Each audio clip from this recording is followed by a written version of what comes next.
welcome to the first panel session of this morning on the second day of the GCCM, especially in enterprise. And I would like to thank first Sander for sponsoring this session by Expereo. We're going to talk about the role of the network in enterprise digital transformation today and tomorrow. What does it mean? What kind of impact does it have? Do we understand it? And what do we need to do? And what else is needed?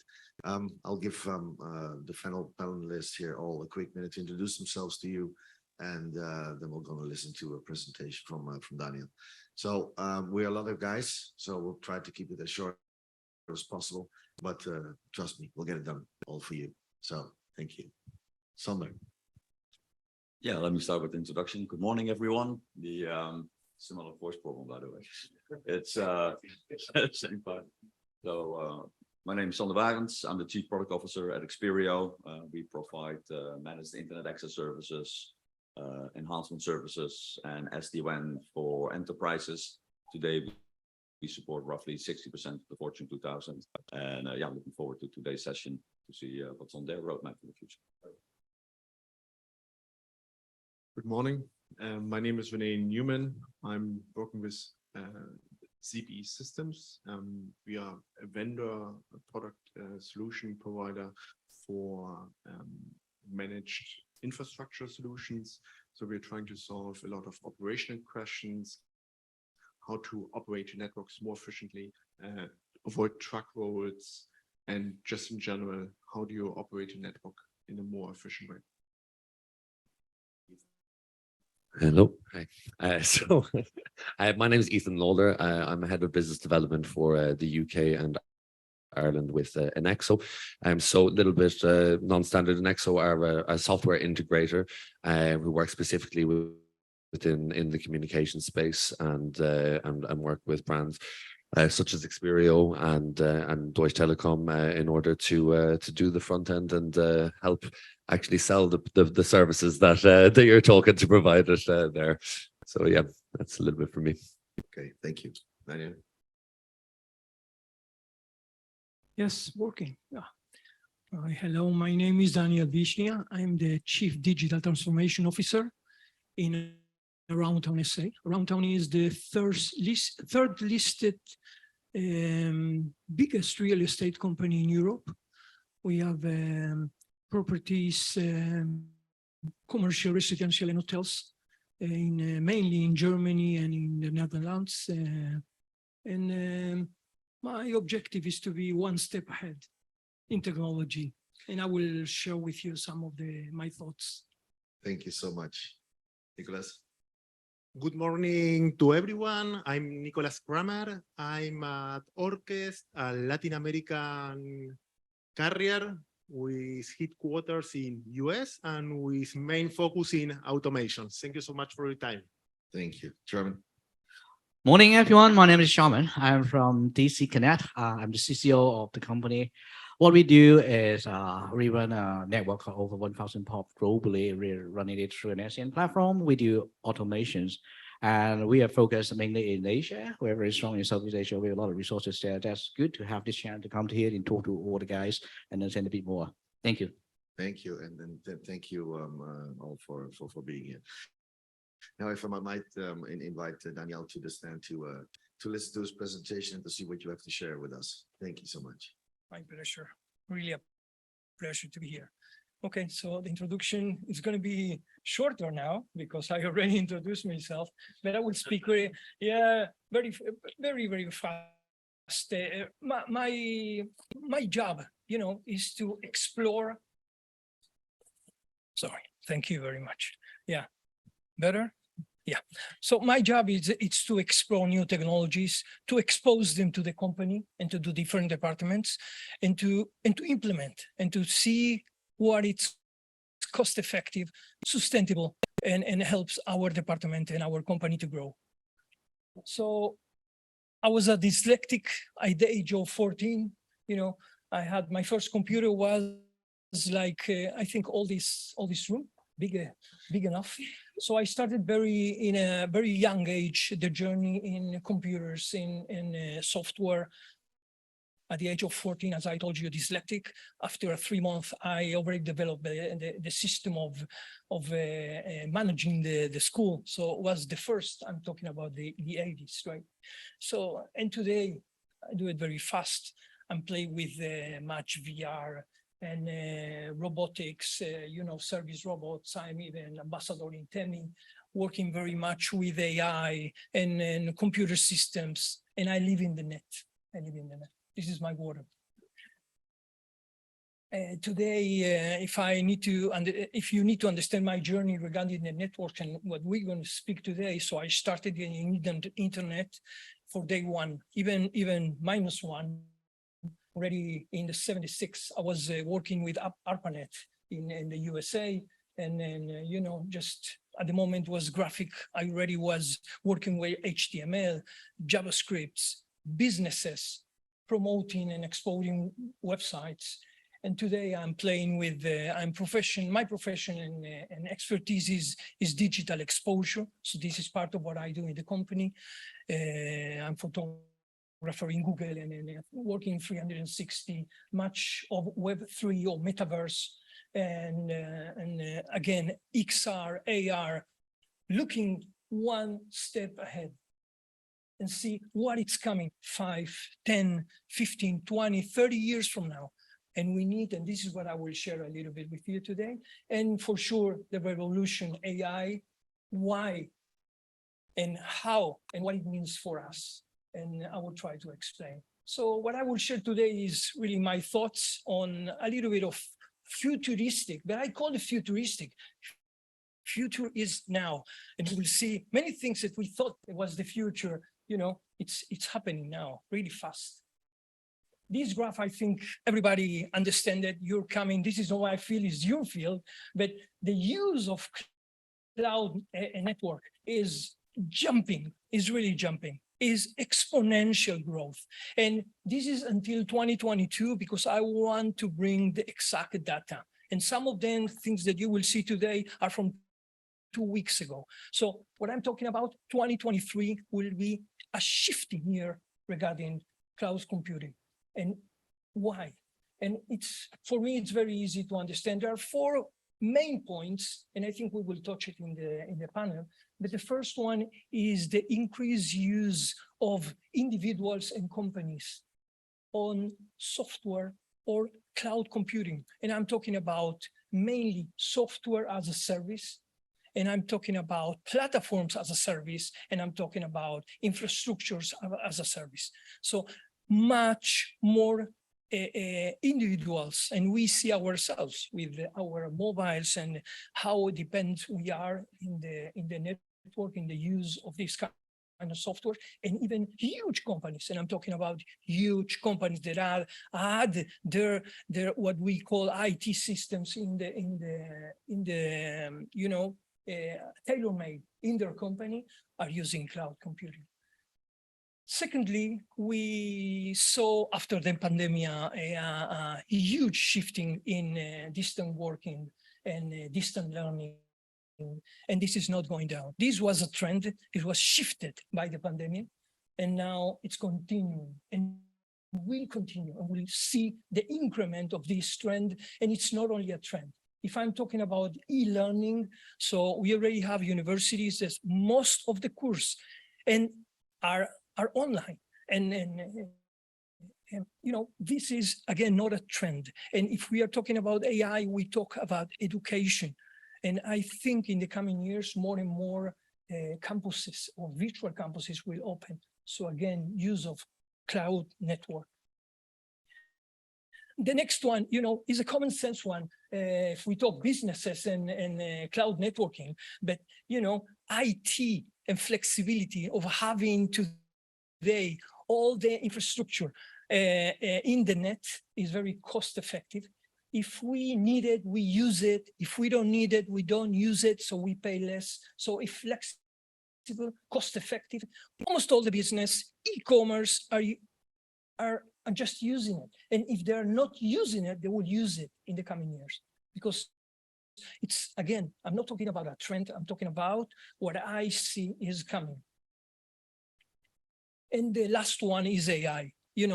big data, as we spoke some minutes ago regarding the data that you collect. And it's not only the data, but the management of this data, the understanding of this data happens in the cloud. So AI is not only the ChatGPT and the virtual assistant that we are talking about, and this will increase in a matter of the same shifting that we see now. But I'm talking about companies, I'm talking about big data, I'm talking about real-time decisions, many information coming from many devices and computers and people taking decisions. So again, we're talking about a cloud computer. So this is what I'm trying to show you. And now, do you want to see the future? Yeah, you want to see the future? So I will show you the future. Little kid, 1960 cartoon from Hanna-Barbera. I love it, the Jetson. So if I wanted to see the future, I saw the Jetson, or I had the books of Asimov. The Asimov a little bit speaks about catastrophe. So I will stay with the Jetsons now. But just to show you, 1960, yeah, the flying cars and the flying, the flying suites, they're already working, and we will see it in a couple of minutes. But the holographic theater or holographic way to transport people from one place to another virtually. We will see some things in a couple of minutes. Oh, they talk about the service robots. So today, 2 weeks ago, enter one of the hospitals, tell me the robot was there waiting for me. Just tell me where you need to go. Where is your department? What do you need to see? Who do you need to see? It took me out, took me to the place. So service robots, I'm talking about one example in hospitality, in manufacturing, and I'm not talking about the manufactured robots. I'm talking about the service one that goes and helps and enhances the work of the employees. And for sure, the machines and cleaning, automatic cleaning the house, artificial food that we call the non-meat or more environmental food. And we are talking about distant learning and telemedicine, and it's all you. It's all you. And if I want to show what is happening today, so it's the same. So it's almost the same. So we have the flying machine. This is the picture from CNN from 1 week ago. So we are talking about the flying taxi in Dubai already working, operatable in, this is from Hong Kong and in London. They're already working. And it's going to be 1 year, 2 years. I told you 5 years ahead. This is the taxis, the Uber, and the Uber is already, it's already testing. So this means real-time data and secure data and fast data. And for sure, the robots here, I am with Pepper and with Temi, the robot, doing a conversation. The flying machine, it's already operatable. This is a picture from 1 week ago. It's not a testing, it's already operatable. Again, try to see ahead of you a little bit. And holographic, so 2 weeks ago, fashion show, they brought a panel like we, but some of the people were virtually there, with holographic presence. So, amazing. This will be shifted a little bit in the coming years. And telemedicine, it's here, it's real. VR, AR, Internet of Things connected. We see it in the new cars. We see it in all platforms. Every government speaking about infrastructures today, they take in mind the Internet of Things and the connectivity between things. And for sure, e-commerce will have a shifting. I want to, I have only some minutes, so I will not talk about it, but we will see a shifting in commerce. And I'm talking about physical commerce. I call it e-commerce, but it's not happened. The transaction will be in a location. But what will happen in the location is virtual, is amazing. Again, I'm using AR, try on clothes and shoes. People are buying from the net because they see what they buy. With AI and try-ons will continue, and for sure AI will stay with us, in many ways. And this is again from 1 week ago, they start reading the minds regarding converting our thoughts in prompts, in text. They just teach a machine to understand what we think about, because it's all a monologue inside our heads. Even when we dream, it's a monologue. So they translate, they discover how to translate the meaning of what we are seeing, what we are hearing, reading, and even thinking and dreaming into text. So this is happening now. It's happening. And this is the next revolution. And even, maybe Asimov thought about this, but Jetson didn't. And, well, you are the real heroes in this new era. So I think your networks, your flexibility, your thoughts, your transformation, your optimization, it's crucial for the digital transformation. This is how I see things. And it's the blood, that will shift the body of the digital transformation in the coming years. Just a small lemma, first step toward change is awareness. The second step is acceptance. And as I called it, implementation. Thank you very much. Thank you. You're welcome. Thank you, Daniel. Really inspiring and showing us what's actually happening today and in future. Let's see if there's any question from the full house audience. No. Okay. Maybe from one of the panelists. Any questions for Daniel? So, specific topic. No. Okay. Let's move in there. So, Sander, if I may start with you. We just saw, a lot of use cases which are happening. The progress that it made. But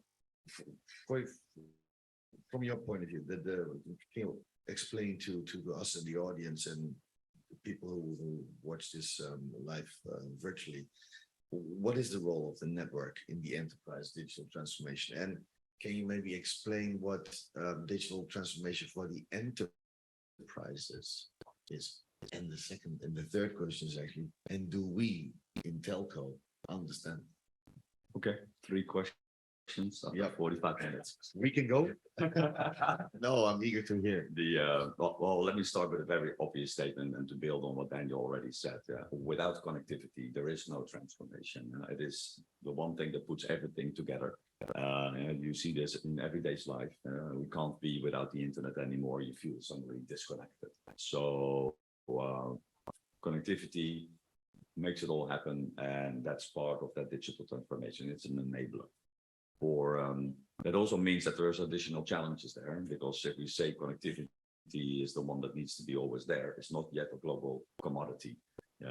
Yes, here in the Western world, we're pretty well connected, but if you start looking around, you're looking at Latin America as well, you see very different areas where connectivity is not that common.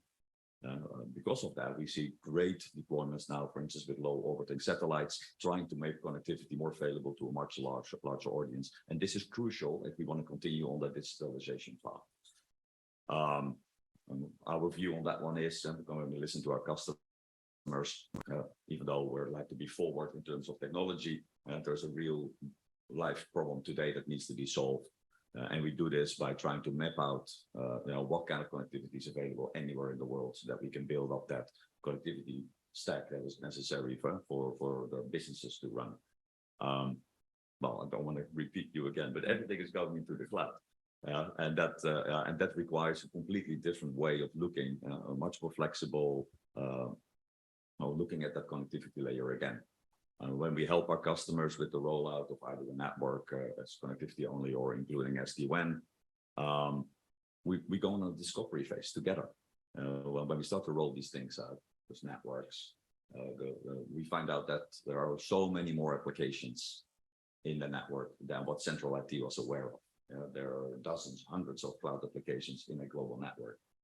Now, what are you going to do with these? Well, that also means a very different way of connecting. As an example, I'll take one of, well, now a customer, back then a prospect, that we helped in the Philippines.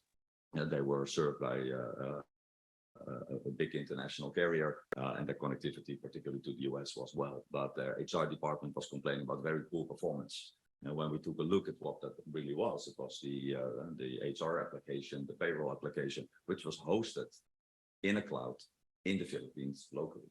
And so by the time that we understood that, and we were able to give them an internet connection from one of the Philippine domestic carriers, that problem was solved.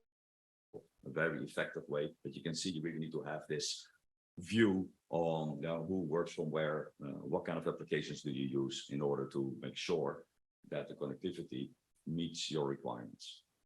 Well, we are listening to our customers as well. What's next? A lot is digitalization, but on top of that is that customer experience. And I think that is really on top of mind with a lot of people. What do we need in terms of connectivity so that we can give our customers a better experience, a more digital experience? With one of our retail customers, they started with us, typically within a retail environment with broadband circuits, with wireless as backup.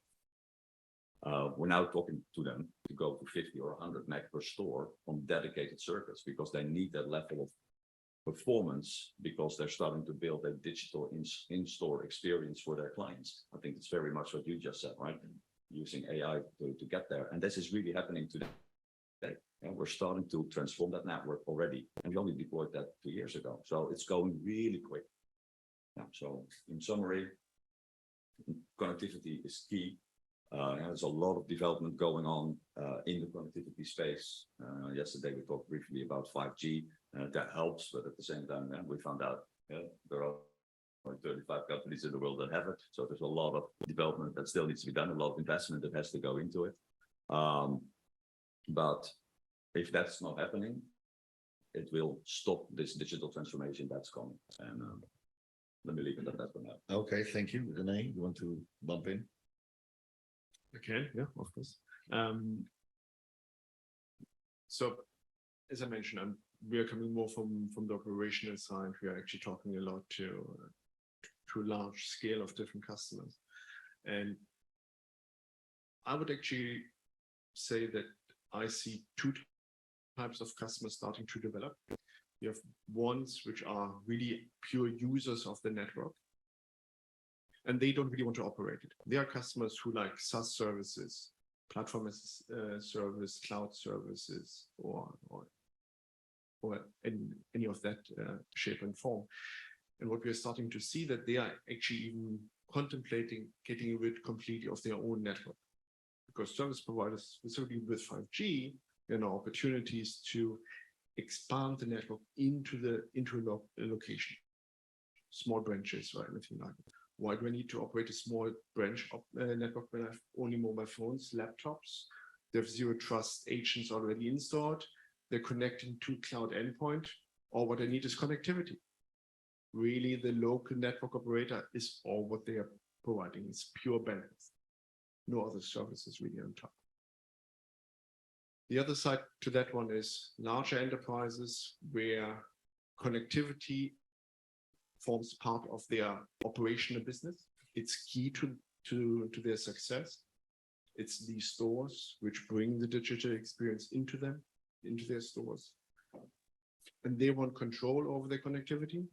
They want to ensure that the connectivity is there, that the user experience is really there, and that is really the core factor there.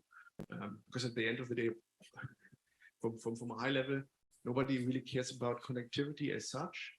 I care about the end result. Network connectivity drives a result, and the end result is really what makes a company successful or not, right? So, and that is where we are seeing a lot of happening. So now what means that from an operational perspective, a lot around simplifying operations, standardization, automation is massive, important key. Larger enterprises are typically a little bit further ahead than smaller enterprises. They lack dramatically in the automation space. And that is roughly where we are currently seeing where customers are going. Cloud, some customers go all in, but reality is probably most customers go some form of hybrid. The three large ones, either full public cloud or they have their own form of instances somewhere in co-locations or anything like it around the globe. But most would go still some form of hybrid. We don't see the trend that customers go all into a public cloud provider today. Okay, thank you. One point for you, Daniel. Apologies. Can we truly achieve a fully cloud-enabled network with maybe a usage-based consumption model? Is that, but will we achieve that, or what do you think? There is no doubt that we will achieve it because it's needed. So you know, it's like we said before, we are listening to the ground, to the customers, to the people. And just 1 week ago, I heard from New York that in the past month, they in the city, they opened more than 32,000 new businesses. And when you focus in what it means, new businesses, and you think about the businesses themselves, you see that most of them are based on AI, artificial intelligence. They open businesses, you know, blogs, e-commerce, distant education, training, coaching, psychologists online, you know, the things comes from the ground, and you need to achieve this goal. Yeah. But how fast can we go? I mean, so Sander mentioned already. I mean, you know, we have the underlying layer on the connectivity. You know, the 5G satellite was mentioned, which is all fine in the Western world, Asia as well. I mean, they're probably a bit faster than we in Europe, but I mean, we have Africa. We have so much more, which is nice for growth. Which, you know, all our models, all our presentations are full with the massive growth which is there, and which we never seen or can even imagine how big the growth will be. But is it going in the right pace, or are we too slow? And maybe, Chairman, I can come to you. Well, I mean, especially in Asia, how do you see the situation there? You know, and how fast can we get to the point that we get a full you know, for all the customers, for all the consumption, you know, to see and to feel the speed we're going. Thank you, Eric. Well, from what I see in Asia, I mean, if you're talking about all the automations, right, digital transformation, I mean, a couple of years ago, Asia is a bit lagging behind the Western part of the world, but in Asia has been catching up at a very fast pace. If you look at Indonesia, for example, the last couple of years, they invest a lot of different data centers in Indonesia. I mean, for me, it seems to be already oversupplied. But the thing is, right, they are catching up. So new guys in the market, right, they offer co-locations, resources available. And the next thing they want to ask themselves is, hey, how can I different from the other one? How can I stand out from the cloud? There's so many people doing data center now. Then they start asking about questions like, hey, I should offer networking from the data center connectivities, right? Through automations, right? Through software-defined things that could be software-defined SDN, SD-WAN, all that sort of thing. And then they start talking about software-defined data center, software-defined meet-me room, right? That sort of things are happening. So the pace is very fast because they don't have anything legacy behind. So when they started to build that data center network, and then everything, all the network thing is starting from greenfield, they can have a lot of new ideas to introduce software-defined X into their service offering. You know, the customer in Asia, they are very happy to see that because number one, they understand the importance of flexibility. Now everything is on the cloud, located in the data center. So the next question they will ask, hey, what about the network service provider? Are they ready to match the cloud offering? I mean, all the enterprise customers are already spoiled by so flexibility by offering from those big public cloud players, right? In terms of flexibility, in terms of the service term, right? Turn up and turn down the service anytime you want. So everything can be done through on-net portal. And they're expecting network provider doing similar things. Hey, this is what the cloud can offer. Mr. Network Provider, are we going to be able to catch it up? And then that's why we're talking about automation, right? We're talking about integration with different clouds. Now, we can see a lot more cloud players now entering Asia, right? Usually there's in headquarters or somewhere else, but now they're moving into localized. Now it creates a lot of opportunities and a lot of challenges for those players. Data sovereignty, right? A lot of people is not allowed data to move outside their own countries. A lot of things happening, restricting the service operator to find a better way to serve their end customer. And the end customer obviously is very concerned about security, flexibility, and all that. Now, in Asia, you're talking about AI, right? Because you mentioned AI earlier. People are interested on that because of the overwhelming the news coverage of that generative AI, right? The ChatGPT things. But when we talk about the normal AI, I mean, we're still talking about whether we as a service provider can use that AI into part of our operation as well.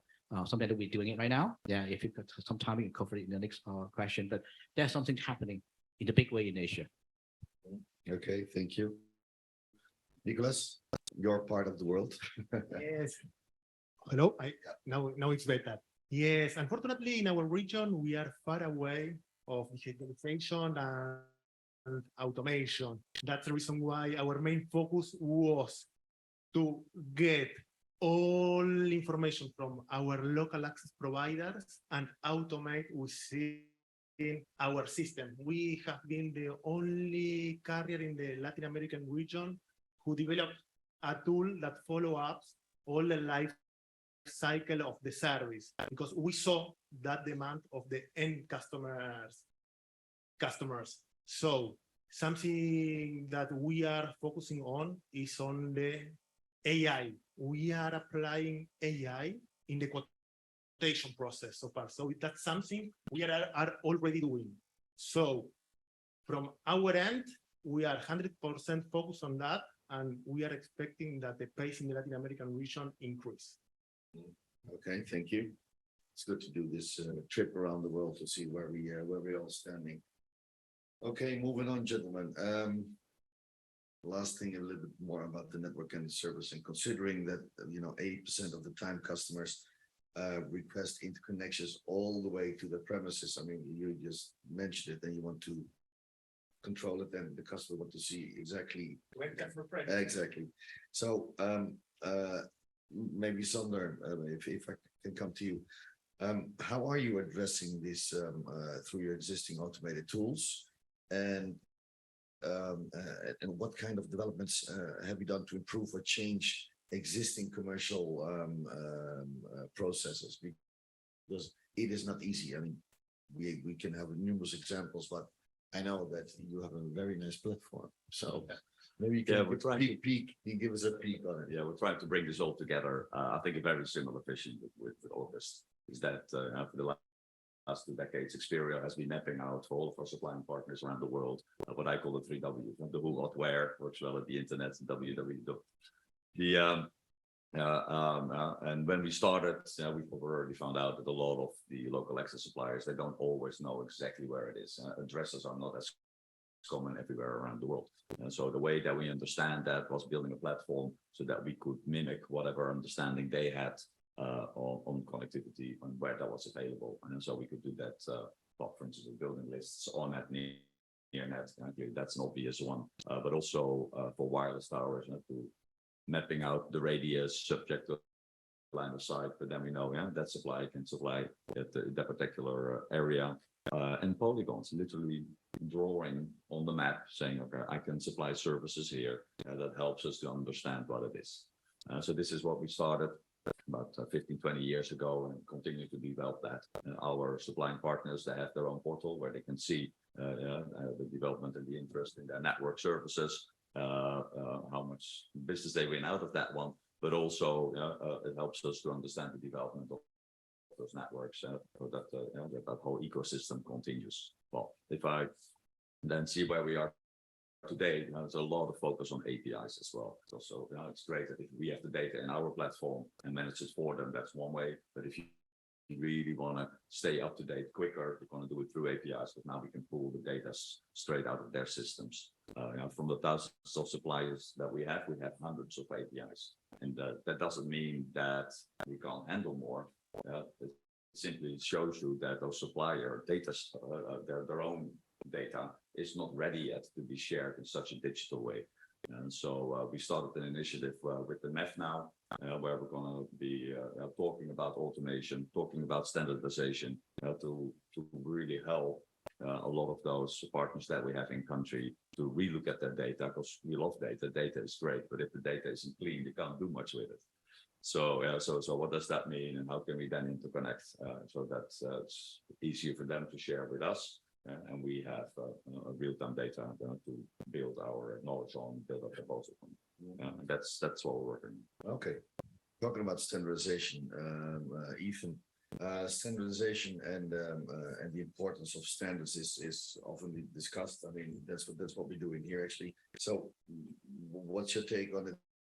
Where do the APIs and the network automation for the enterprise kick in, and what does it mean for the organization, and especially from a people and a process point of view? I mean, I think it needs to be. I think first of all, thanks so much to everyone for their contributions already in the conversation. And I really, as we look to the future across the networks and across the industry and just life in general, I think we need to be thinking about the forward planning, and mentioning on the digital transformation. I'd love if more people and more companies were thinking about their digital transformation in such a fantastic way. But one of those key areas that we need to be addressing, and as Xander mentioned, is APIs. I think MEF are doing a really great job to try and pull the industry together. Famously, telco though is an industry that likes to cooperate extensively and not fracture in any way. We're working very closely with MEF to try and be a part of shaping what that means from our perspective as the software integrators, and getting in depth into many different enterprises in a way that maybe people aren't as privy to this information. And I think that there definitely is an appetite for it there, and I think it's something that we're moving in the right direction, if ever a little bit slowly, and with some of the big players kind of making that move, hopefully we'll see a little bit more, and be able to continue on with the growth, so we can all work together nicely and play. What we didn't touched on yet already is the educational part, because we state this is what the customer wants, but on the other hand, we see, and we just heard it, what the future in 30 years is, right? Daniel, you just showed us, but they don't know it. And that means so that there is there should be a good balance in also on the education, what's going to happen, what's out there, what does it mean, especially the digital transformation within your company, how does it work, and where do we need to transform? And of course, that could be for the bigger companies, as you mentioned. It is they're putting a lot of effort in their money, but Renee, maybe you can say something about how much do we need to educate them, because demand doesn't come out from the blue sky, or that somebody like Daniel tells us, hey, this is the future. There is a huge amount of education there, I think. Yes. So the educational demand is clearly there. There's no question about it. But I'm not even sure if we need to do too much about it. We are already in the middle of massive transformation there. Schools in the educational sector are completely under pressure to change, to adapt. I'm living in Ireland, and the educational system in Ireland is very traditional. And over here in Germany, same thing, a lot in the European countries. Very traditional. It's very knowledge-based. You learn ABC. That is what you're getting questioned about. That is what your exams are asking from you. What we see, what the future is going to bring us, that knowledge is going to be readily available to us in some shape or form. So I need to know far more about how to interact with the different systems, how they work, what strengths they have, what weaknesses they have. We have seen over the last couple of months and weeks, AIs are not perfect. Sometimes they lie, sometimes they help, sometimes they're more a hindrance. That is going to continue. So the educational sector needs to change. And in enterprises, well, what that translates to, there's a huge resource lack, specifically in Europe, on questions around automation. You guys are talking about a lot of APIs. We see a lot of network operators which don't have any coding skills. Still, they're 2023. They are traditionally grown up, similar to you, might have worked on an old mainframe many years ago, but they went a different path, right? And they're still looking at networking in a very traditional method, let's put that way, right? So not in a programmatic way. So a lot of that is going to drive that change. And that pressure is going to build up very fast over the future. And the pressure is already there. We already see customers who are moving services out from enterprises into service providers because they don't have the necessary resources internally anymore. So I'm not too sure how much we actually need to push. I think that is going to be a lot of pull there happening already. Okay, maybe more than enough pull to even to look, you know, for certain people, it's consumer. not going to be fast enough. That's No, for no, sure. If anything, I'd say just to add on it slightly is I think we do need to be pushing a bit more for this, because I think we're reaching a really unexpected and weird impasse with regards to the end user, which is we all grew up in this crazy time of transformation and digitalization and the advent of the internet, etc. But we've all done such a great job of making systems user friendly and making things accessible, and even, you know, we have our kids at home, they're all using things quite quickly, but there is no understanding, exactly like the traditional way of having no code in a network. For younger people coming up, have no understanding of have a file library. Ask a 15-year-old who can absolutely whiz around and do something to go and find something in the C drive, or, you know, uninstall and install a program without just dragging and dropping it into applications.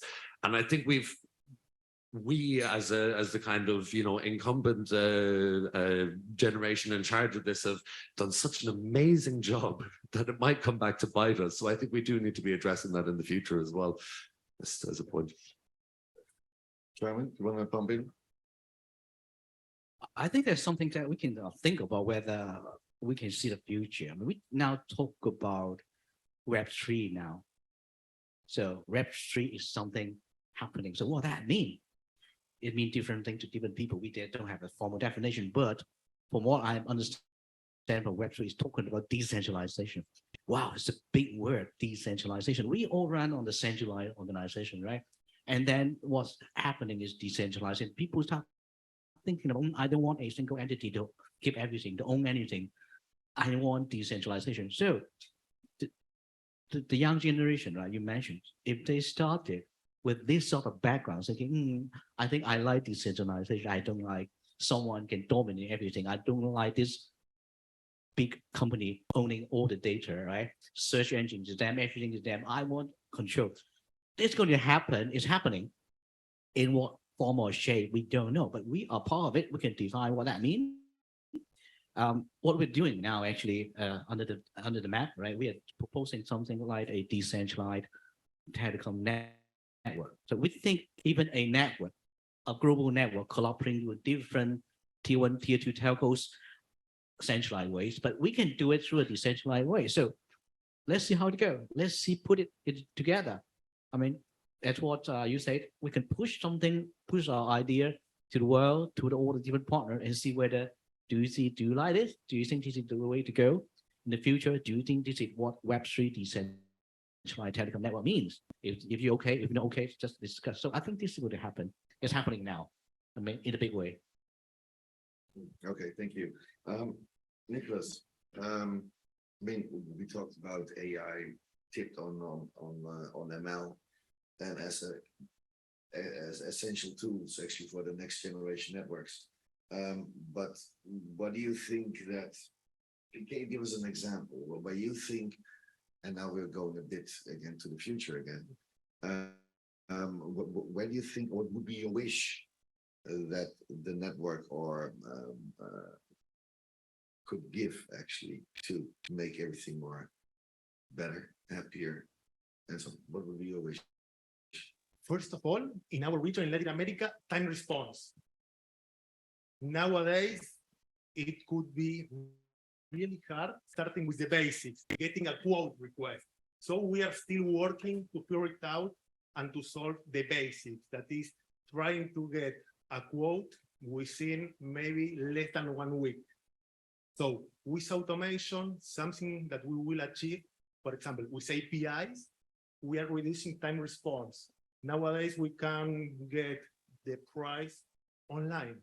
That few months, years ago, if you sent an RFP to a local access provider, maybe it could take you not only days, we're talking about weeks, or in some cases, months. With automation, we are we're reducing briefcase time, we are improving and reducing times and so on. So we think that we need to put focus on automation. It is really key, and also AI. Otherwise, we will not be able to achieve end customers' needs.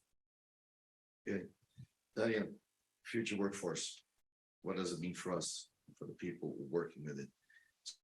So robotics and intelligent technologies reshaping the organization's for future management style, for sure. I mean, we need not only to adapt, but we need to transform as well, right? That's what's going to happen.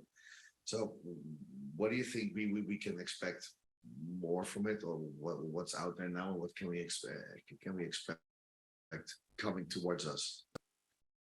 I want to give two answers. One of your last question before, and regarding education and what it's in us to do.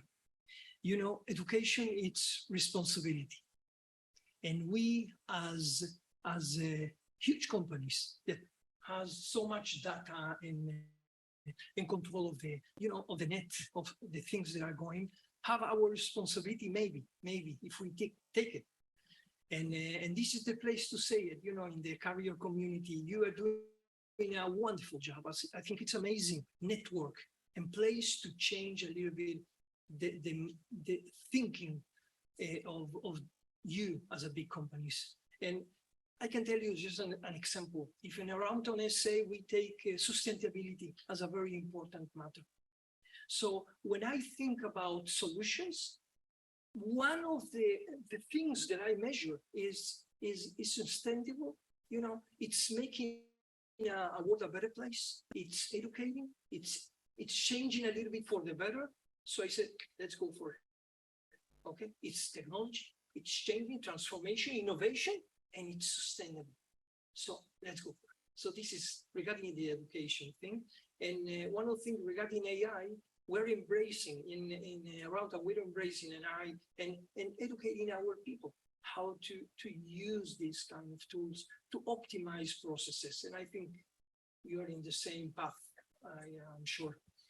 Regarding your question, we are going to change in the world workforce and the workplace in the work systems, because as I told you before, people are working from a distance, and some of the industries, the people even are not returned to work physically, you know, and then some companies are really changing the way the people work.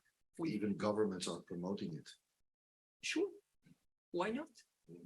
More clean, less energy, more time with your family if you do the things you need to do and you educate yourself to work in a distance, and you will live better. You don't need to, but anyway, you ask something that is very much related to you, to all of you, and is the cooperation, because you will work in a distance, but you need to feel your team.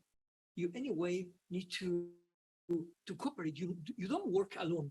You're not a mine, you work with a team of people. You work in projects. You work in an environment, and this is positive, and we need to keep it.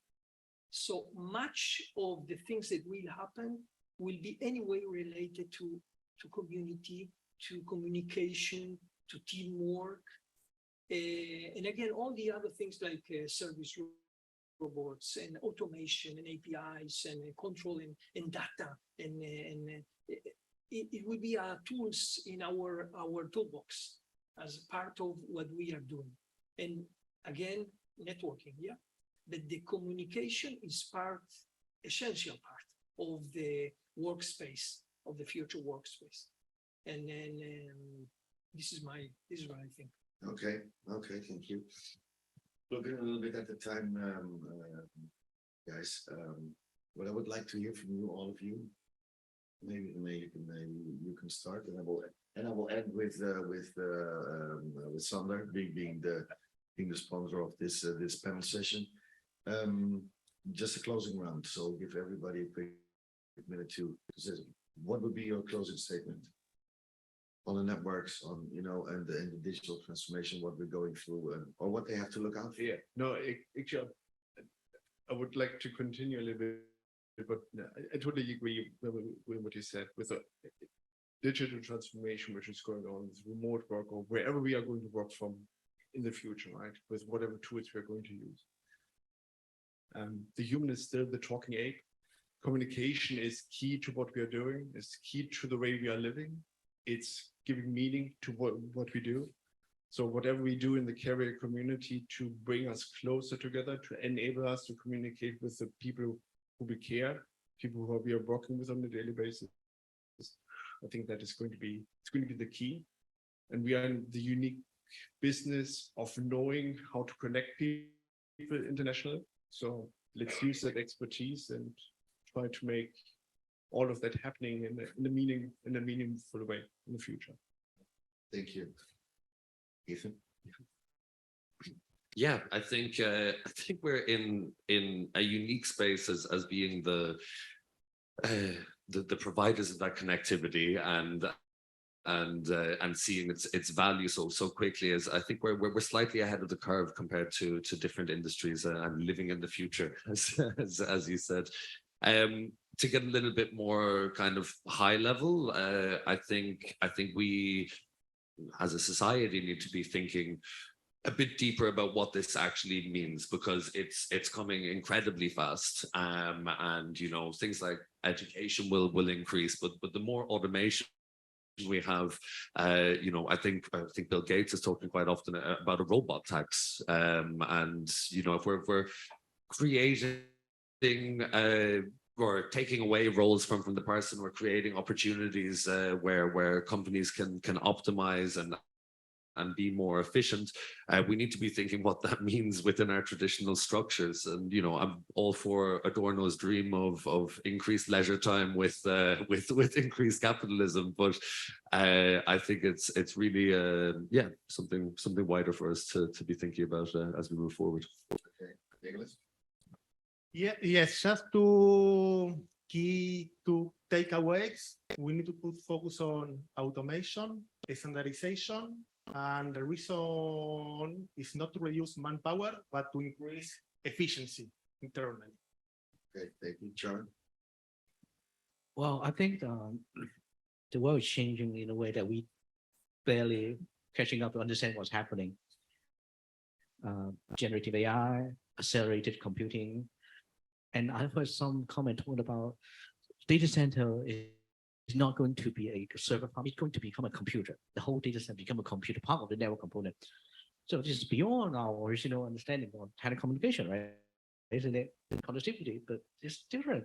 So I think what we need to do, right, through what we can do, automation, right, and all the collaboration, standard, right, between carriers, right, and API, there's all the things need to be make it more effective. So that's why I'm a full believer in collaboration, in automation, in what shape or form. So let's get all the carrier together and make it works. I think that's very important. Thank you. Daniel. I want to see, just small things, really, but only two, that I want you to think, because it's not my expertise, but I want to see two things. One is optimization, cost effectiveness and speed. And I think optimization is part of what you asked before. What about Africa? What about you? What about speed? So optimization, I think it's the key. Maybe using AI, maybe use bit optimization of the data, optimization of the speed of the data transfer. This is one thing. And the second one is security. And because I'm shocked when I am hearing people and losing money because the phishing SMS passing or emails or whatever. And I think this needs to be, 2023.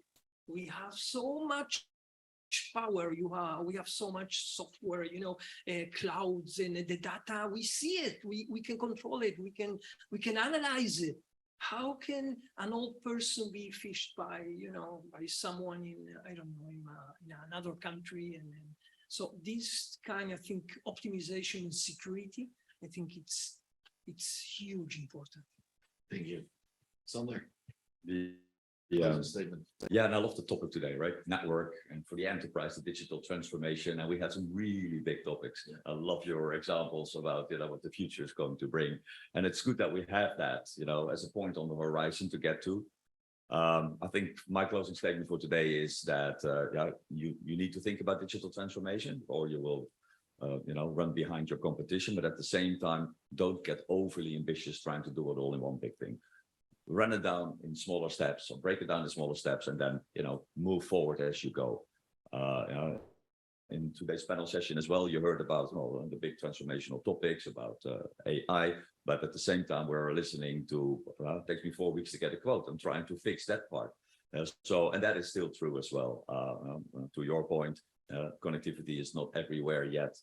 We need to optimize that so that everybody has access to it. And today, only 65% of the world has access to the internet. It's a fact. So to go into this new digital transformation is highly complex.